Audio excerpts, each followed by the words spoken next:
Welcome back, traders. We are going to be getting into two stock tickers. Very, very important video today. Gamestop's breakout and NIO's consolidation with a potential price target of $10. GameStop. I wanted to go over GameStop first, even though I got NIO right here.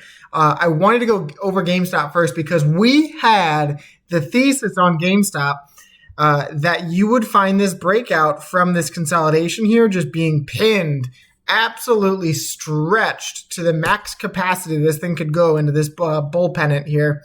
And then you found a bottom and you found a breakout, right? On good volume, good volume, decrease in volume, breakout, right? And today you got that test that we were looking for, right? You got the test of the death cross for the first time.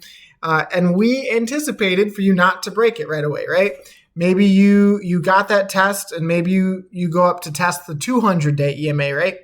But I did anticipate that you would come down to test this top side resistance and make old resistance new support, right? So that is still bullish on GameStop. As you can see that this thing has absolutely been a bully on the stocks chart with a tap, tap, tap, tap, tap, tap, support, tap, tap, tap, and then a break, right? So now you have tested the death cross, and now it is really a testament to what kind of power the bulls have here, what happens going into earnings, what happens with Roaring Kitty, what is going to play out here, in my opinion, is going to be a very, very volatile move of stair-stepping price action, right? So I do believe that you are seeing that pullback into a 4-hour golden cross because this is bouncing here off the 50-day EMA and the 4-hour. I do believe you're going to get the golden cross in the 4-hour for the first time. This was your death cross. Absolutely made you puke. A 4-hour golden cross for the first time since back here, right? And back here you were at $25. That catapulted you up to $37. I do believe you're going to see something very similar here to where that catapults you into the top side resistance here that we have at $25. And you might say, Trap, why $25, right? 25 is going to act as that key location and that key resistance to break, to flip into a bullish stock on GameStop. You can see closed pretty much absolutely perfectly below the 50-day EMA. 50-day EMA at 23.46. Today's close at 22.88. So closed pretty much below it. You did close above the 9-day EMA, which is bullish. You bounced off of it and you bounced off this top side resistance. So now you are looking to see what does GameStop do here, right? GameStop could do a couple of things. You could see an absolute nasty candle up 500%, right? Totally. Unlikely, but totally. But what I think is likely here is I think you continue to kind of stair step higher highs, higher lows, and maybe you create this bullish triangle, right? That takes you into the gap fill. You could also make a bullish flag, which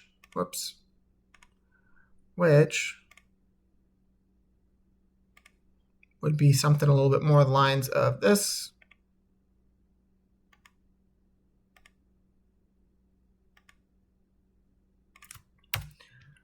Totally could happen that way too.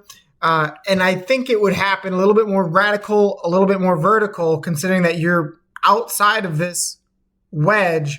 And every time so far you've been outside, you've tested it and then you've sprung, right? So now you've tested it. You did kind of the same thing back here where you tested it immediately, went up, and then came back for a retest, and then you went. So it really just depends on what GameStop wants to do here. I do think that you're going to send at least minimally to the bottom of this gap fill where there's extreme resistance at $25. But guys and gals, ape and apettes, if you get within the $25 price range, that is going to be an immediate gap fill, in my opinion, right? And what's that worth? Nothing.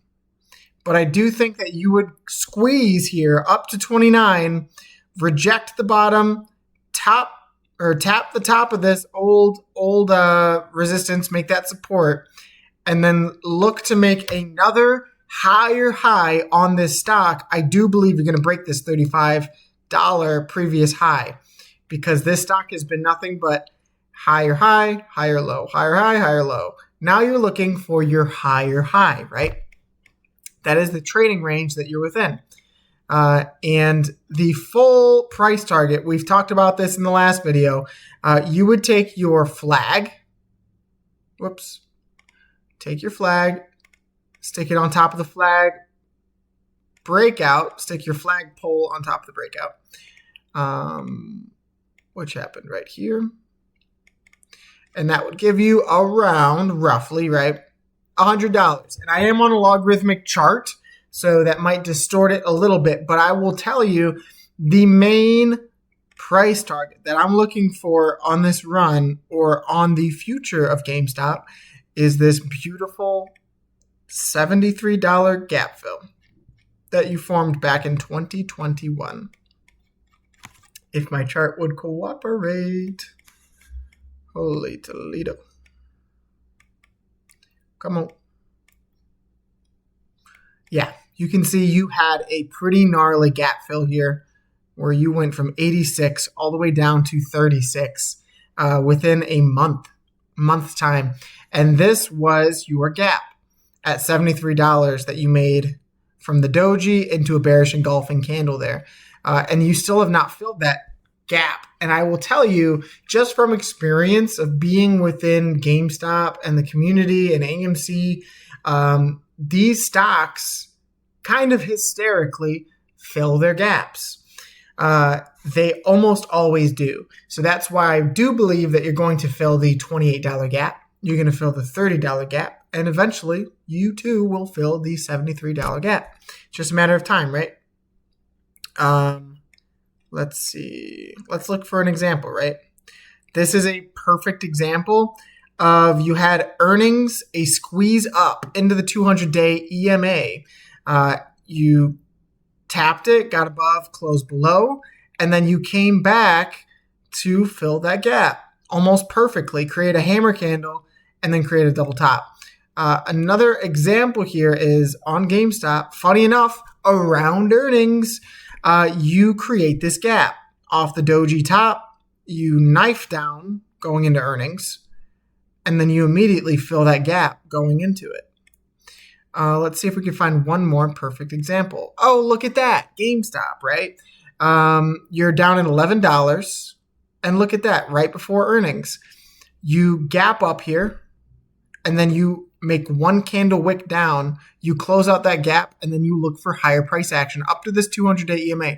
You are about to do something filthy, and I cannot pound my hand on the table enough to try to wake people up to that. This thing is done sleeping. This was a beast at rest. This thing is about to awaken, and you're seeing it play out on the chart right now, right? You're seeing major tests of these technical indicators of this death cross, right? A test of this topside resistance, and you would expect the move to happen now. You just would. And further bullish thesis on what we're talking about is the weekly MACD, guys. You did make another higher high today, 2377, I believe. And that is only furthering the MACD to cross up. I don't love this wick down, but if you're able to close the week outside of this bullish flag pattern, for me, that's it. You are going to run going into earnings. That is my opinion, not financial advice, but there are so many things coming together here at the end of this wedge for it not to happen, in my opinion, right? You look at how close this weekly MACD cross is, and then you look at what happened before, right? You look at what happened back here. As you crossed on the MACD, that's where the volume and the volatility really stepped in. You can literally see it. Look at how low your volume was here. You get the cross, ramp up. Volume bar increase, volume bar increase, volume bar increase. and then massive volume, right? You look at back here. Your volume was abysmal. You're all the way down at a 38 million volume week, and then you get the cross, right? Volume steps in, bulls step in, 97 million volume, 57 million volume. And you see that ramp up and then a slowdown going into this topside resistance. But you can see where the volatility kicks in within this past year of trading in this bull pennant. And it has been every single time on the weekly MACD cross. So that is something that I am watching very closely and will continue to cover on this stock, because that is going to be kind of the key that unlocks the bull doors, right? For this run and this movement to happen, in which you just annihilate people, right? Maybe that's your run. Who knows? That would align with the price target. And I honestly could not be more excited, not just for myself, but for you guys, because you guys had to deal with all of this. That is absolutely abysmal trading. That is hard to watch in your P&L. So props to everyone who made it through this. And if you guys are still standing strong, I want you guys to slap the subscribe button, because we just crossed 300 subscribers, guys. I cannot be more grateful for that accomplishment. And last night we had the first 1,000 view video on this channel. So please follow through with the subscribe button, with the like button. I'm going to continue to post twice a day. Now let's get into NIO stock, because NIO stock is in a uniquely good position. Very similar to GameStop, right? You saw a macro breakout and a trend flip, but this has played out less and less of a bull flag and more of a bull channel, or a bullish channel, right? And what you would expect is maybe you get an extended bull channel, extended chop here, and you go into the test of, that would be very, very long. Mind you, that would be very, very long to be that pinched and that consolidated, but maybe you get something where you are able to trade sideways, let RSI cool down on lower volume. You're already seeing it here, right? Lower bar, lower bar, lower bar, breakout bar into earnings, lower bar. So if you continue to consolidate here instead of breaking out, you would expect lower bar, lower bar, lower bar, lower bar. Maybe you go all the way into the gap fill and the retest of critical support on NIO stock at 556. That is quite literally one of the biggest levels on this chart. When you zoom out, you can see I make it gold for a reason, right? Because this chart, this horizontal resistance prints cheddar if you are moving below it or above it. You move above it, you broke 5 and then immediately ran to 770. You broke below it, you immediately dumped to 3. You failed to hold, you immediately dumped to 3. Broke above, failed to hold, you immediately dumped to 4. You tap it perfectly, you fail, and you dump to 3, right? So it is a long time resistance on this stock of NIO. And I think some cool down would be good, but it doesn't have to happen, right? You could totally see that this is a hanging man candle. And although inherently a bearish topping candle, you can see you also got one back here. And that was right before you saw a massive squeeze up. Now, if you were going to do the same thing, because history often rhymes, right? It doesn't repeat, but it does rhyme. If you're going to do the same thing, you would look to hold this 9-day EMA. And that would be my thesis if I was going to take an entry here. I would enter off of the 9-day EMA here, and I would set a tight stop loss, waiting for a break up to the $7 target. If you break below, maybe the trade isn't for you, right? But inevitably, I think long term that this thing is going to go much higher. And I do think that you are still bullish on the stock.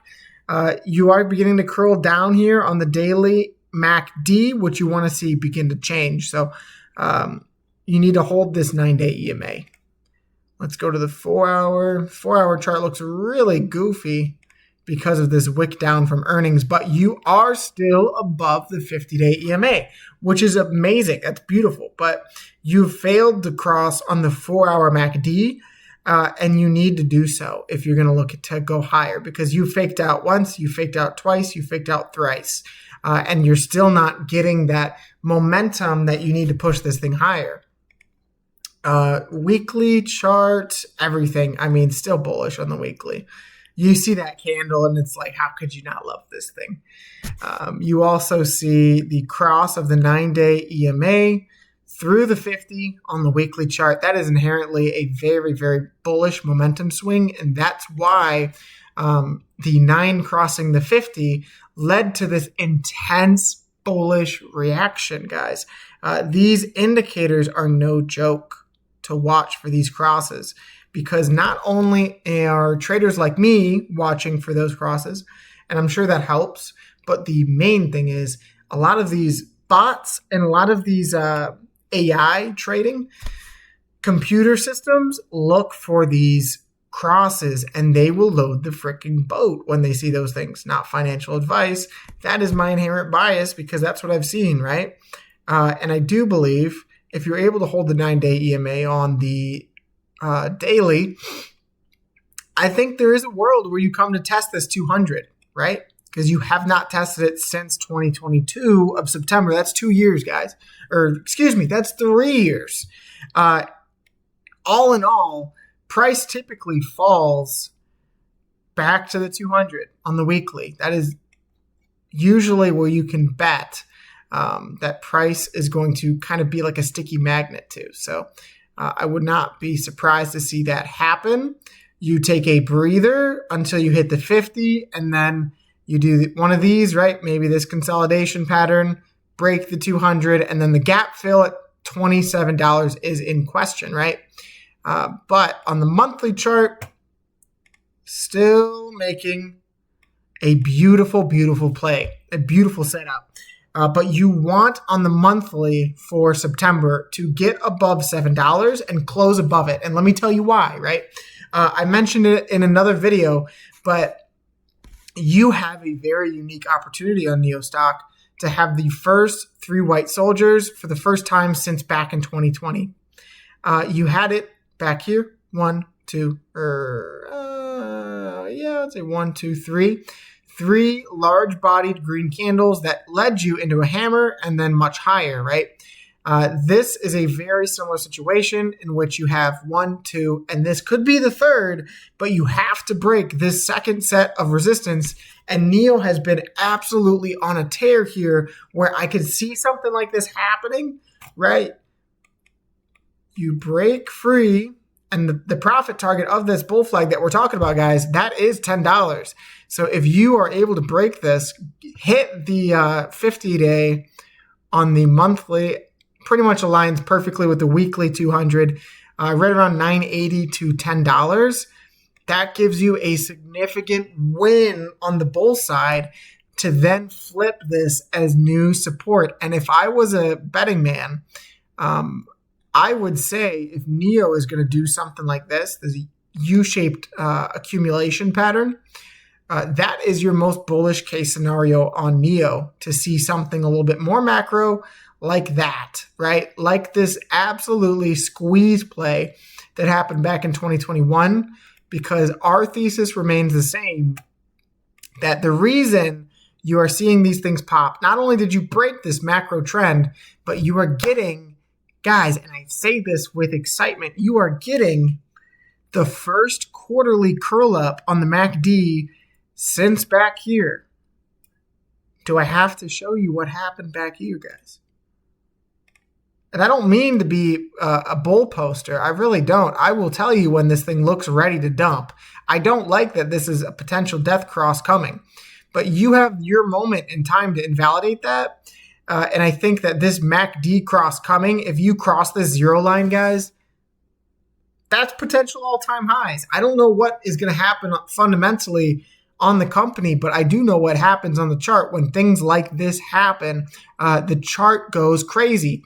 So that is my NIO thesis. That is my GameStop coverage. I do think you're still bullish. You have a plethora of days left until the FOMC coming up in September, in which they are going to be, Jerome Powell is going to be deciding whether we raise, keep flat, or decrease rates. I personally am in the mindset that they will decrease rates because there is immense social political pressure on the Fed, and I know they are acting or supposed to be acting within the common good of the American worker, right, and independently of the government. But when you in the government, you start firing people in the Fed, like they've had in the last month. They've had people fired in the Fed. And then Jerome Powell come out and say, I think based on the last jobs data, which did come out relatively negative for the working class, right? You saw jobs numbers down for the first time since last time they cut rates. And last time jobs numbers came down, so did rates. So it's all about the ebb and flow of the economy. I don't want to say I'm with Jerome Powell in his reasoning. He stayed tight to his methodology, and I can respect that as a man, right? But I do think it's about time they lower these rates. So I would expect all risk-on assets to go insane if you see this rate cut, because they're literally waiting for it. I'm shocked that you haven't seen the move preemptively, because I was in the belief that it would be priced in. But I think that there is still a level of an uncertainty within the market of whether or not they will do it. And I think that plays in our asset. I think that plays in our favor, that we have more time to accumulate shares as a community, as myself, not financial advice, right? Don't do or say anything that I do. But it also allows for shorts to get squeezed because there's a level of uncertainty. And if you're smart, you can capitalize on that. That's my coverage for the day, guys. I'm making one big video. This was it. Slap it. Love it. Appreciate it. I love you guys, each and every single one of you guys. God bless, and have a wonderful rest of your day. Peace.